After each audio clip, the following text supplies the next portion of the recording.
Rwanda, like many up-and-coming African economies, has come from a checkered past because of the age of imperialism, which took no prisoners in terms of which countries were affected.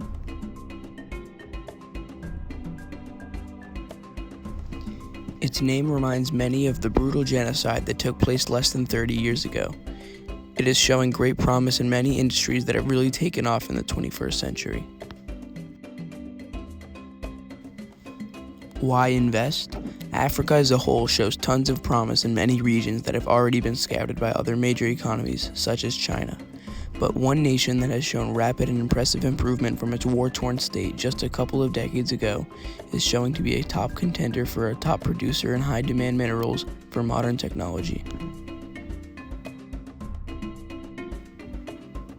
They are also known to be a very significant producer of coffee and tea in a world where coffee is a daily routine for 64% of Americans, and more than a third of people from the UK drink tea regularly. Rwanda's strengths consist of agriculture, mining, and just recently, an influx of high-end tourism, three important and growing industries for the modern world.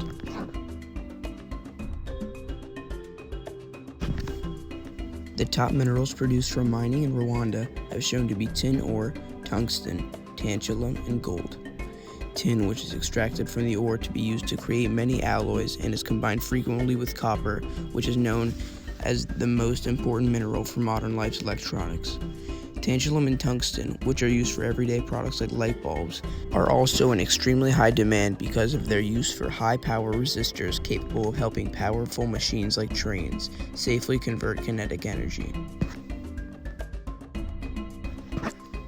Some companies that have been thriving in the mining industry in Rwanda are Zimplat's Mining Company, Exaro, and Niron Metals, which are all part of OTC Markets Group Incorporated, which is publicly traded on the New York Stock Exchange.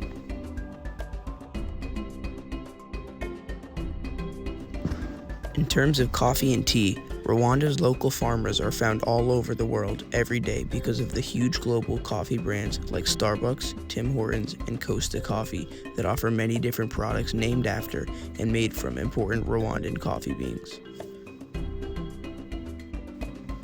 These companies not only bring business to this Rwandan export, but also promote it in the names of their products and the conversations they start about it.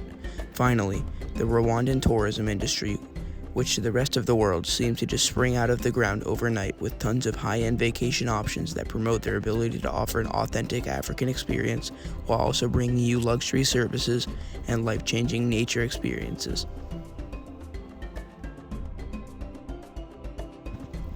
One tourist company based out of Kigali was featured in the New York Times called Go Kigali Tours.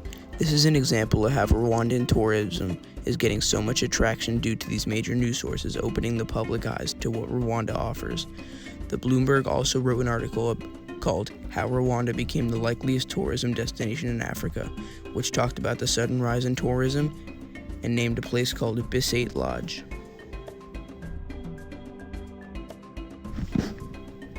Rwanda follows a common universal healthcare system which provides health insurance through their system known as Mutuelle de Santé.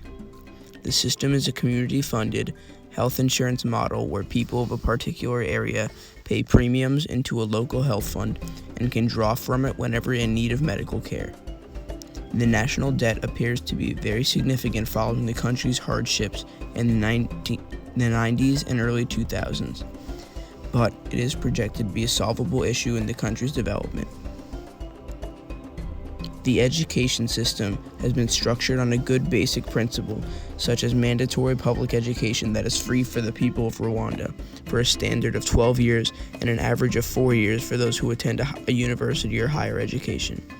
Despite this good foundation, the lack of available funding from the government causes the system to function below average, and there are only about 30 universities for higher education in Rwanda currently.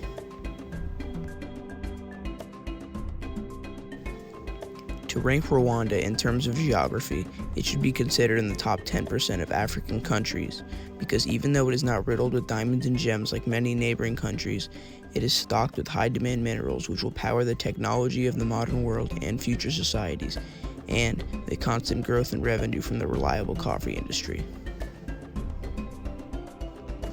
In terms of culture, Rwanda can also be thought highly of, even though one of the first things that would come to mind is the culturally motivated genocide that tore the nation in half.